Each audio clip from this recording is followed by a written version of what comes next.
Hey, and we're back. We're back. We're ready for another episode of Out of the Darkness and Into the Light.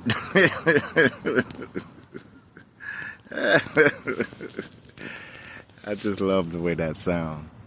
I just love the way that feels also, to be out of the darkness and into the light. Don't you? Out of the darkness and into the light. Let me tilt the camera. It got dark. Out of the darkness and into the light. Out of the darkness and into the light. We were discussing some things on previous videos, and I go back and review them at times, and I go back and review them for the aesthetics, and I go back and review them for the sound, to make sure I'm not talking too loud, or make sure that the video is really focused, and so you can see me and see my eyes. And every now and then I drift off with my eyes, and especially when I'm sitting in the patio, because some of my favorite friends show up on the screen when I'm outside. I think they hear the vibrations in my voice, and they'll come out. And I'm talking about the lizards, my favorite lizards that come up and to the headrest of the empty chair next to me, and they're sitting there like they're listening to what I'm saying. And I know it's weird, but it's not. That's how everything should be in nature. We're so used to destroying everything until when the animal kingdom see us, they take off running. We take off running because we see them. Shoot, they take off running because they see us. Oh, there they go, and they tear some shit up again. Here we go. We'll mess up my environment. Watching a guy today, we were walking outside on the sidewalk, and there was this ant hill on the side of the sidewalk. Ants not bothering anybody. Apparently, when there's an ant hill, there's a huge colony of ants underground. And he just walked over and just started pouring water into the ant hill. And I started to comment, but then I said, nah, I'm not going to comment, but I'm just going to observe and see, what did he do? What is he going to do after he triggered the alarm for the ants to come out and protect the queen and protect the hive? Let's see what he's going to do. And he walked away. I'm glad he didn't start stamping on the ants or stomping on the ants, but he ain't had no business messing with them in the first place. We do stuff like that. Why do we do that? And then if nature bother us, and then we get all upset when the natural realm bother us and upset our normal procedures and our normal everyday goings on. Old people, I ain't gonna be having all that goings on in here today. Our goings on. But it's great to be out in nature. It's great to be here. I decided to do an outside video, and I wanted this outside video to be at a particular spot I like to go and sit and just have some peace. And you're going to hear occasional cars passing by because it's really close to the street in the community where I live. And you're going to hear some cars. They have a little bit of car traffic, but that's okay. That's okay. We're used to that now. I know when they first probably came out with cars and we heard all that noise and we thought it was the end of the world, but now we know it ain't the end of the world. It's a car. And technology is so tight now. It's so tough now. Knew a guy, he had a Tesla. He told me that Tesla will drive itself. You put it in self-drive mode, it'll drive itself. And he told me that he could take the remote of the car, and if the car was in the parking lot, he could push the remote and the car would come up to the front door of the store wherever the key fob was, and the car would come to that location. And I said, wow, we're living in an age of great technology. Astrologers and those who study astrology would say we're definitely in the age of Aquarius, the water bearer. Aquarius, September. September used to be my month. My season starts. My season would always start and September. It go from September to well after New Year's, when I used to be Michael Jackson impersonator. So it would start around about sometime in September after Labor Day, private parties, and then October for Halloween and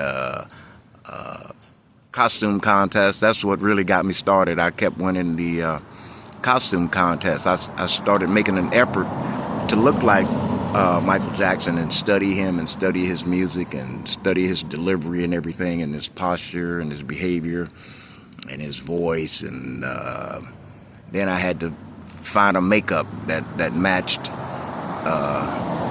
his complexion.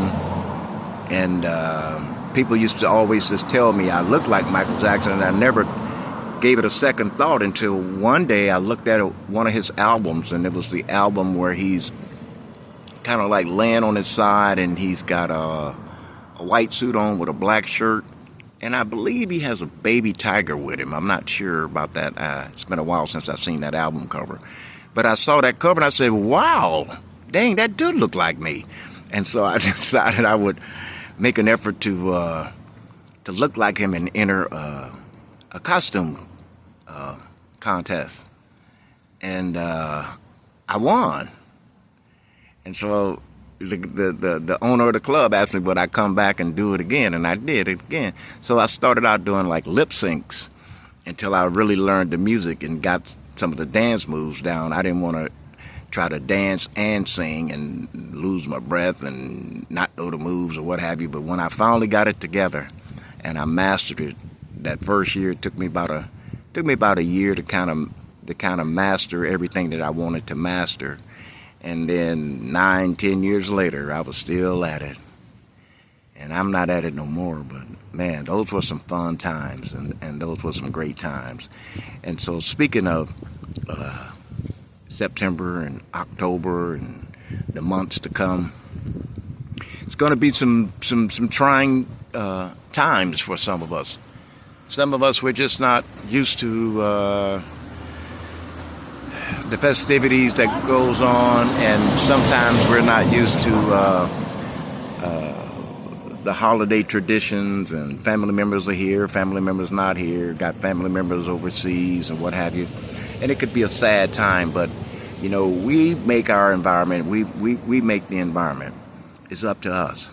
And so if there's somebody out there today that's got loved ones over and not around, make it a point to at least call them, talk to them, speak to them, say hi, tell them you love them, tell them you miss them. If you haven't seen them in a while, just tell them you miss them.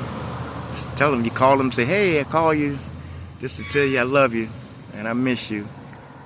And remember, I told you in previous videos, what the world needs now is love. There's enough negative energy going around. We need some people to go around just spreading positive energy.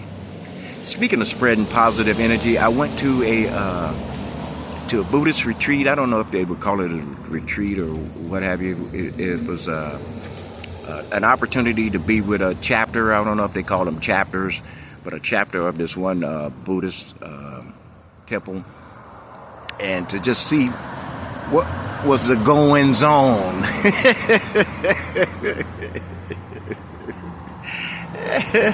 To see what the goings on was all about.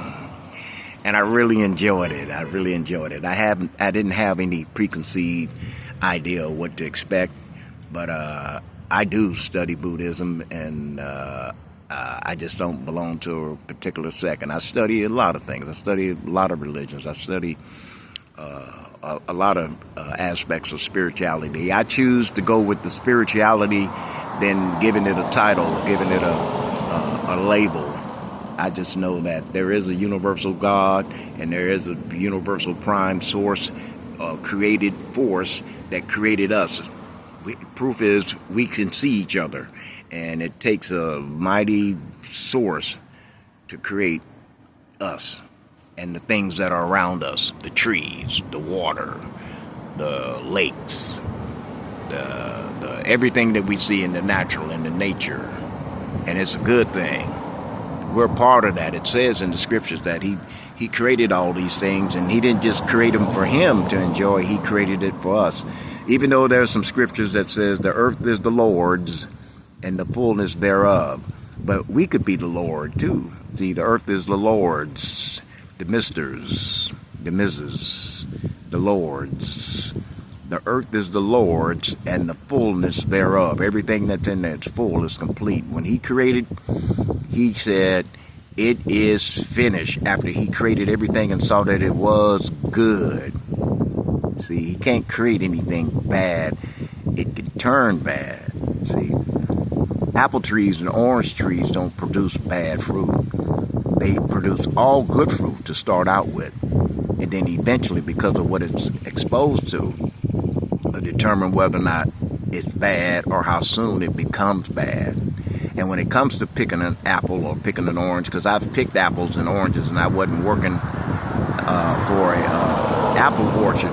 Used to walk the streets of Berkeley, California, and everybody had some type of fruit tree in their yard. Plum tree, apple tree, pear tree, orange tree, grapefruit tree, nectarine tree, peach trees, and just walking, just picking fruit, cherry plums, and picking apples, and just every fruit you can think of. And then one day they came out talking about some fly infestation, and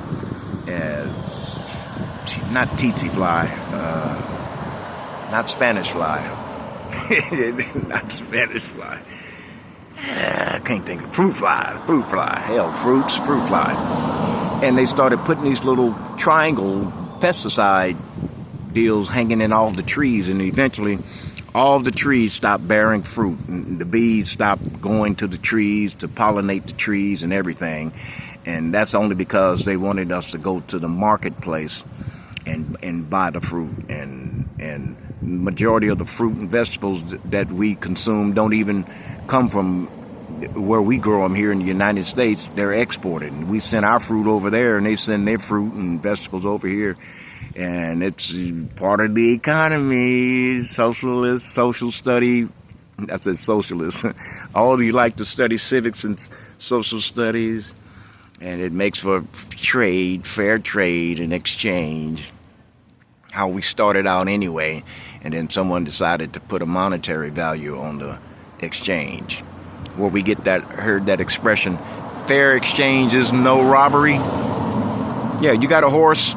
And I need a horse. I got some oxen, you need an oxen. I'll trade you your horse for my oxen. Okay, cool. I need a horse.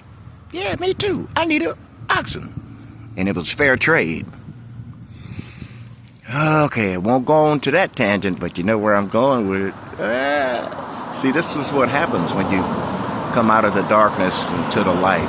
A lot of things that's hidden in the darkness will be exposed by the light.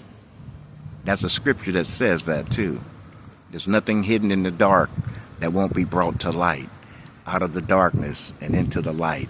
And we take that to say it's something about our personal secrets and stuff that we have, that's secret, that's sacred, and that's in the dark. Eventually it'll be revealed. God is not selfish like that. If you got a secret, if you got a sacred, it's your secret, it's your sacred. But what's in the dark, that's going to come out of the darkness and into the light, is the knowledge and the wisdom. The knowledge and the wisdom of who you are. The knowledge and the wisdom of who we are. The knowledge and the wisdom of who he is. The knowledge and the wisdom of this realm that we live in, and we can't understand it yet.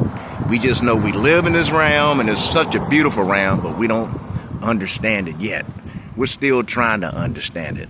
And I hear talk about moving out of space and going into outer space. We ain't even figured out what's going on in this inner space. We still don't understand the inner space, let alone the outer space. Let's just stick with the inner space. Let's just figure out what's going on in the inner space. Aside from the wars, aside from the crookedness, aside from all that. Let's first develop an inner space full of nothing but love. Then go to outer space. Not go to outer space with hatred and deceit and evil. You're just bringing one bad apple. You're bringing one bad attitude to a new environment to bring the old bad attitude into the new environment. We shouldn't do that. We should always be thinking positive, always have positive aspirations for our future, positive thoughts for the future, and be positive and treat each other, one another, with kindness. And the scripture says Jesus gave us only one commandment because we couldn't keep the 10 out of the 500. The 10 commandments came up from the 500 from the Egyptian Book of the Dead. The Egyptian Book of the Dead had 500 commandments, and 10 of them sound exactly like the 10 commandments. Well, if Moses grew up in the household of Pharaoh, then he definitely was reading the Egyptian Book of the Dead in the library because he was educated. He wasn't a slave. He was educated. He's the one who committed the second murder. First murder, Cain and Abel. Second murder, Moses killing the slave, the taskmaster for mistreating the slave. But Moses is supposedly in the house of Pharaoh, grew up in the house of Pharaoh, and so apparently the library in Alexandria and all the emerald tablets and all these different things were probably in these areas, and he read and studied. And so when he supposedly took the children of Israel out to go for the freedom of the mistreatment of the Pharaoh, and they said it was at least over 1 million people. So with 1 million people, you had to come up with some rules. And the rules was the first 10 commandments of the Egyptian Book of the Dead. So whereas the 10 commandments say, thou shalt not kill, the Egyptian Book of the Dead says, I have not killed yet. That's the black version.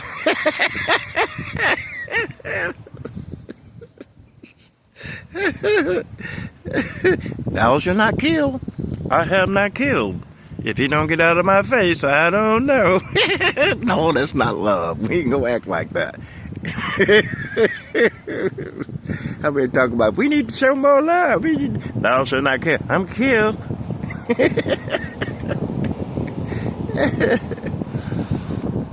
But anyway, we was talking about Moses and his Egyptian Book of the Dead and the 10 Commandments, and Jesus just giving us the one. Saying, just love one another. Just love one another. If you love one another, then all the law would be fulfilled in this one commandment. If you love one another, because if you're loving one another, there's no need to have the other ones to have a jurisdiction. You're loving everybody, so the other ones technically don't count. There would be no need for them to count if you're just loving on each other. You get my point? I know you guys think I'm crazy shit. I mean, shoot. I think I'm crazy too sometimes, because I sit here and come out here and make videos and talk about what I talk about. But I love talking about what I talk about. I love expounding on the esoteric knowledge. I love talking about the Christos, the oil that's in you. It lives in you. It dwells in you. It takes up its abode in you. It lives in you. It's been in you. Waking up the pineal gland, that decalcified pineal gland, looks like an M&M with peanuts. That peanut represents the pineal gland. The chocolate and the candy coating around the M&M with peanuts represents the calcification that the pineal gland has. But I know when I was a kid, I wouldn't just eat the M&Ms with the peanut. I would put some in my mouth, and then I would just suck on it until I'd feel the candy coating disappear. And then I would suck on it until I felt the chocolate coating disappear. Then I would get to the peanut and eat the peanut. That's what we want to do. We want to decalcify that pineal gland so we can get to the meat of our pyramid, the fire in the middle. It's the fire in the middle. The fire in the middle. The fire in the middle. Now let me play my fiddle. I don't have a fiddle. It's the fire in the middle. In the middle of your temple. I almost knocked my glasses off. Man, did you knock my glasses off? Boy, you better be glad. I'm a peacemaker.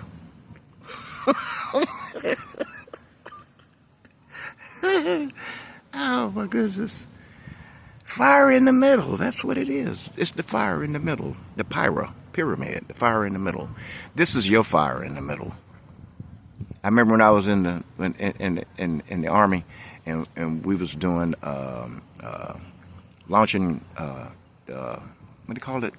Grenade qualifying on the grenade range, and they'd have all the soldiers lined up, and then you got this like horseshoe type wall that you'd be in, and then everybody be squatted down, and then it was your turn. The drill sergeant would give you some instructions before you get ready to throw the grenade, and what you were doing was qualifying on how far you could toss the grenade. And so they had booths that were where the other drill sergeants would be way up high, and then I guess they had marks, because I didn't know what was on the other side of the wall, but I'm assuming from how they were going to measure how far I threw, it would be something similar to looking aerial view from looking at a football field.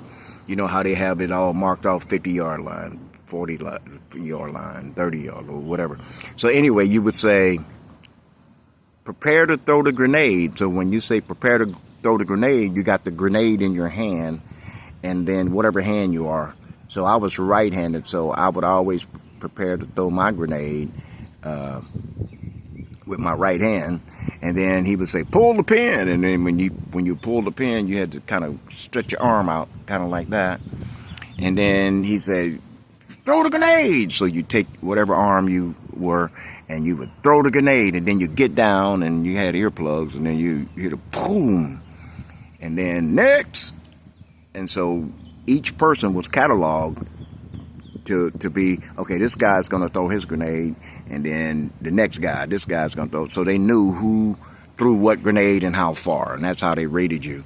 And I never forget, there was a tragedy at the place where the kid comes up, he gets ready to throw the grenade, he does everything that the drill sergeant said, and then he threw his grenade, and then he jumped up on the wall to see how far it went. Now, I ain't going to tell you the rest of the story. You can imagine.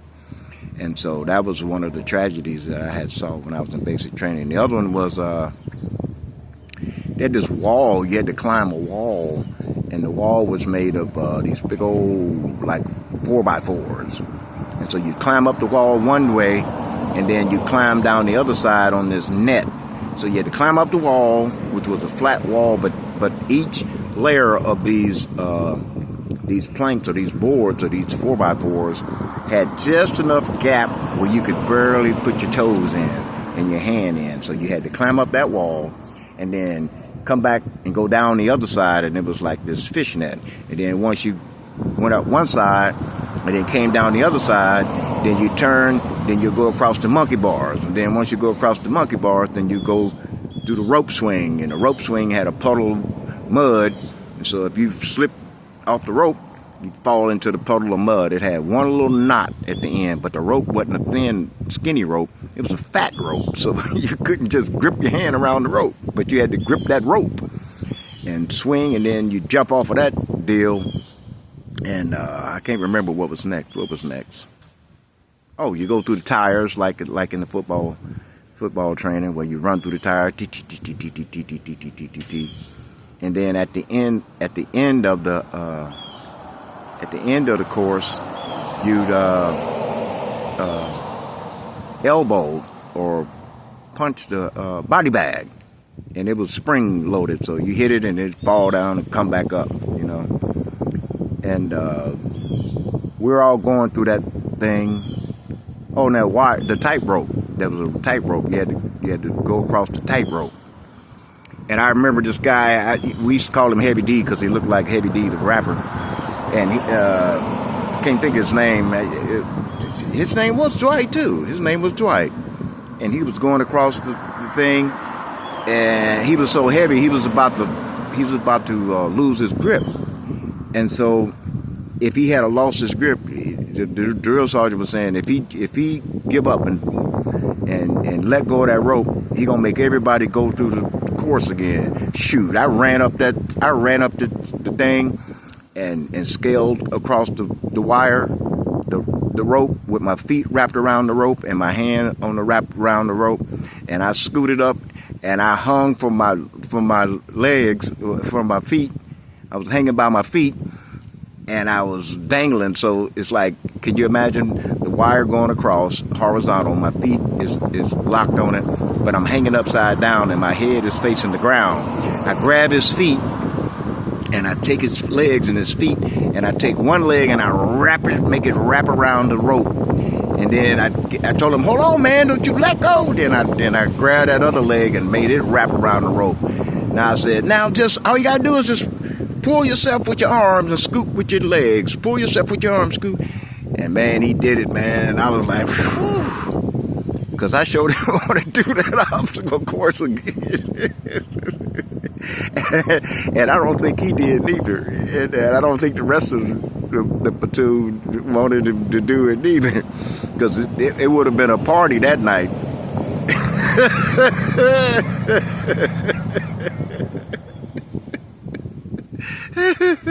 It ain't the type of party you think.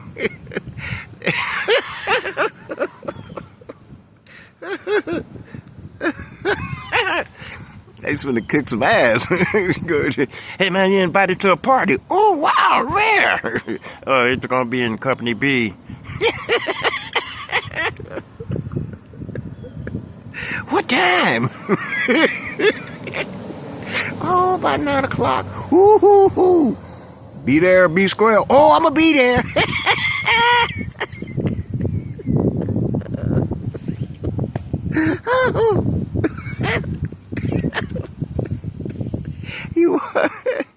He walk in the door. Hey, why ain't the lights on? Next thing you know, he getting hit with pillowcases full of soap and boots. Welcome to the blanket party. Pow, bang, bang.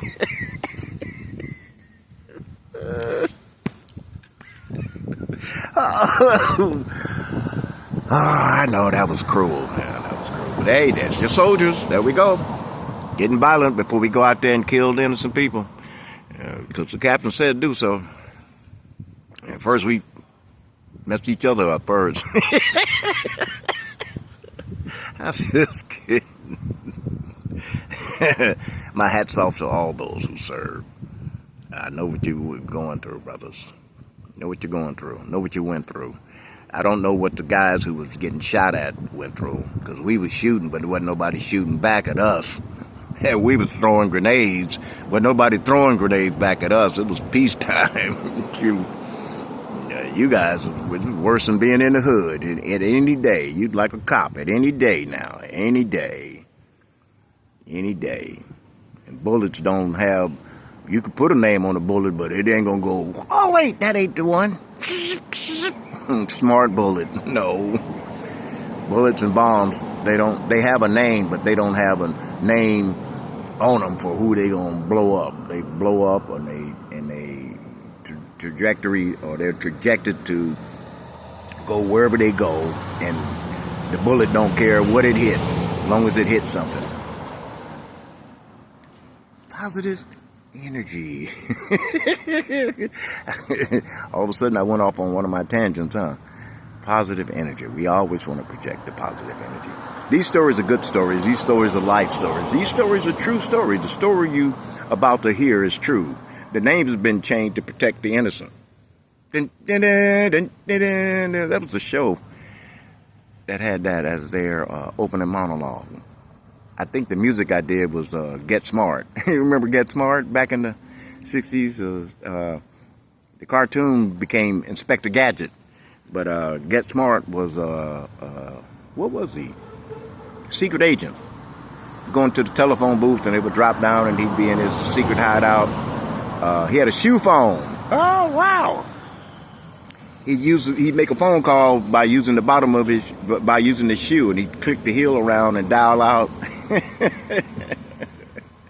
Or maybe some of you guys are old enough to remember the detective, Dick Tracy, who had a watch, and he could talk to his captain through the watch.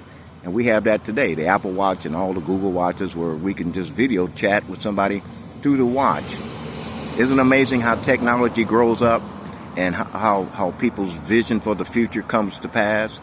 If you have a vision for the future, don't be reluctant to not go for it. Don't be scared to go for it. You could be the next whoever it is that has the most influence on the future. There was a song sung by I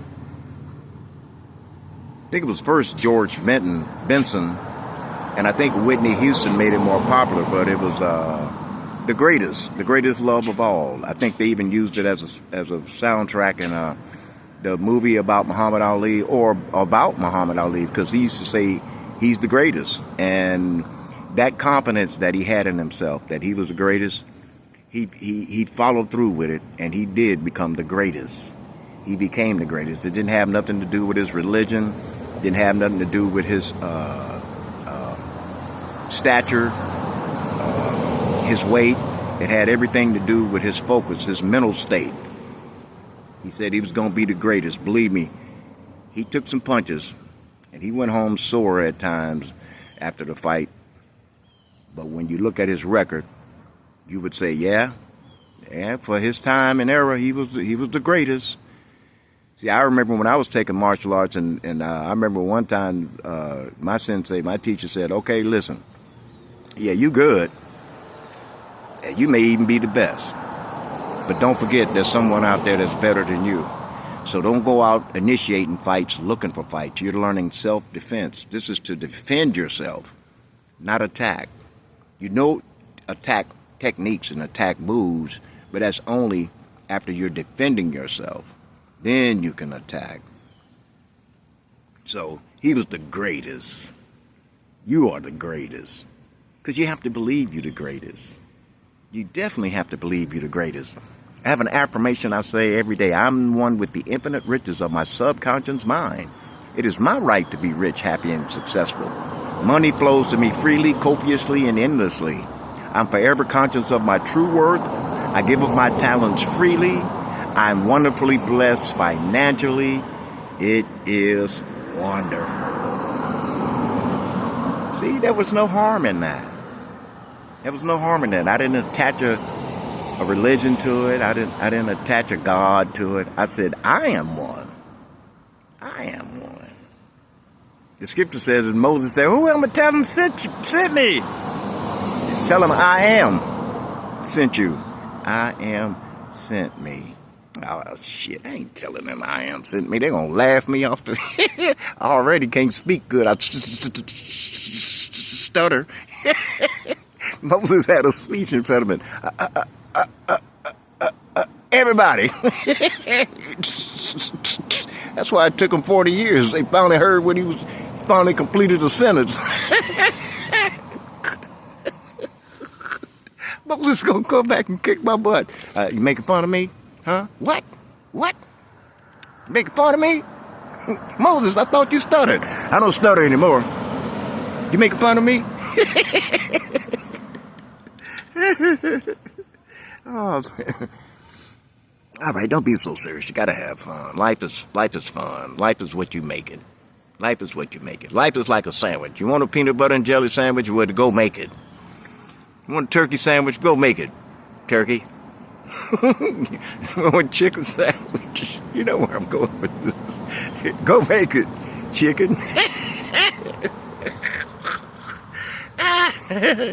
You want a bologna sandwich? Go make it. I thought I was going to say bologna. I did say bologna. You want a hot dog? Same thing. Oh, wait. Life is what you make it. Life is what you make it. We're the captains of our ship or our destiny. I forget how the saying goes, but whatever it is, if that's the person that's in charge, we're like Captain Kirk of the Starship Enterprise. We're the captain of the Starship Enterprise. We're the captain of the Starship Enterprise. Starship Enterprise. You know, Kirk is Irish for church. Kirk, Irish, church. Captain Church. Over the Enterprise, like pastor over a huge church or something. I don't know. I was just thinking that. For some reason, as soon as I said his name, it clicked in on some of the studies that I was doing about the various organized religions and where they get some of the connotations and the things they say and use. And one of the studies was Kirk, and Mother Cersei. She's like a witch, and she would lure you in to her house, and then she would eat you, kind of like that Hansel and Gretel story where they were out in the German version of Mother Cersei or whatever, and they was in the woods, wasn't supposed to be in the woods. It's always kids when the parents tell them don't do something, they do it anyway. The moral of the story is listen to your parents and don't do what they tell you not to do. But anyway, the Hansel and Gretel story was they were in the woods and they saw a gingerbread house. So they left a trail of breadcrumbs to get them back to where they came from. So in the meanwhile, they go to the gingerbread house, and the witch opens the door and allows them to come inside, and the house is full of nice treats and candies and cookies and stuff. And then it was time for them to leave, and so they found out the witch was deceptive and they was going to leave, and then the ducks or the birds and ate all the breadcrumbs, and so they would get lost in the forest, and so the witch wanted to eat them, put them in the oven and cook them and eat them. And that was kind of like the German version of, I guess, Cersei. But man, can you imagine as a little kid, you're hearing that story, you're like, I don't like gingerbread. I don't want no candy. I sure don't want no bread.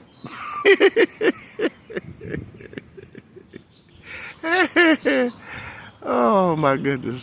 You guys just never know with me, huh?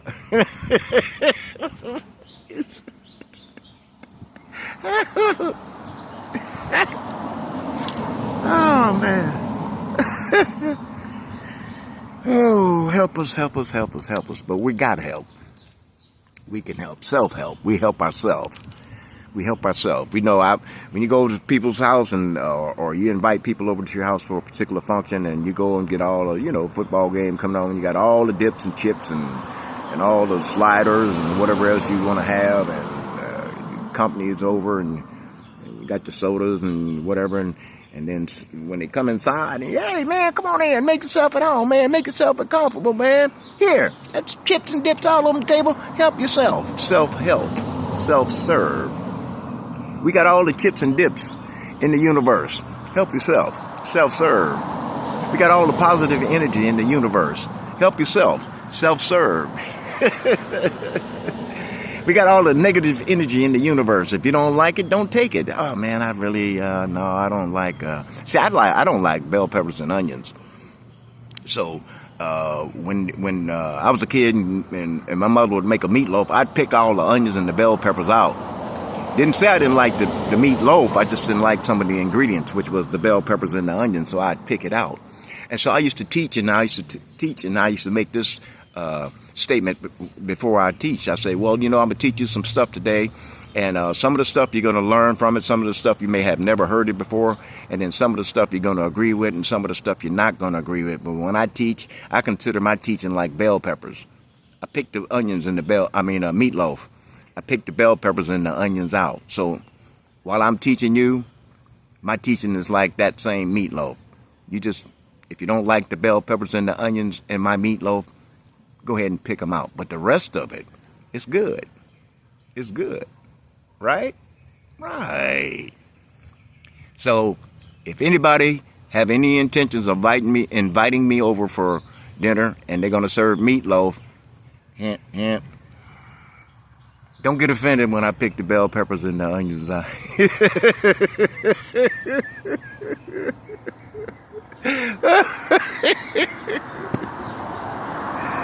Oh, Lord. All right, I don't know what time it is, but I think I've been talking enough outside.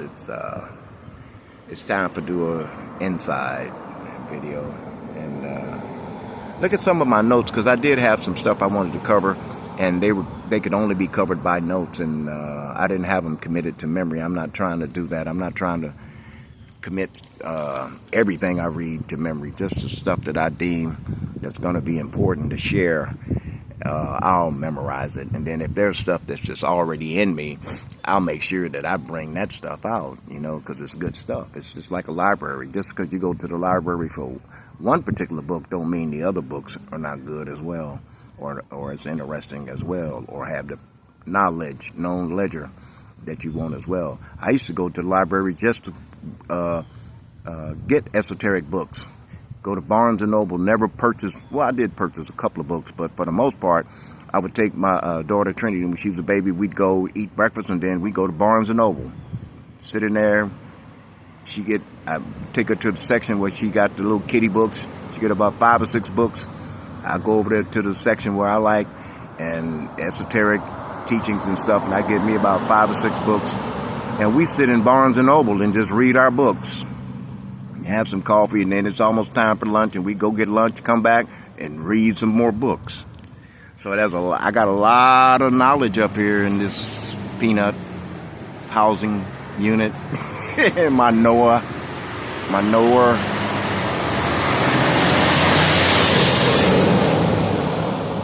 Had to let that truck pass by so I can sign off. So just remember, it's always good to go from out of the darkness and into the light. I love the way that sounds. Out of the darkness and into the light. Who would have ever thought that we can go from out of darkness and into light? Wow. That is amazing. Out of the darkness and into the light. Okay, that's close enough. Okay, that's close enough.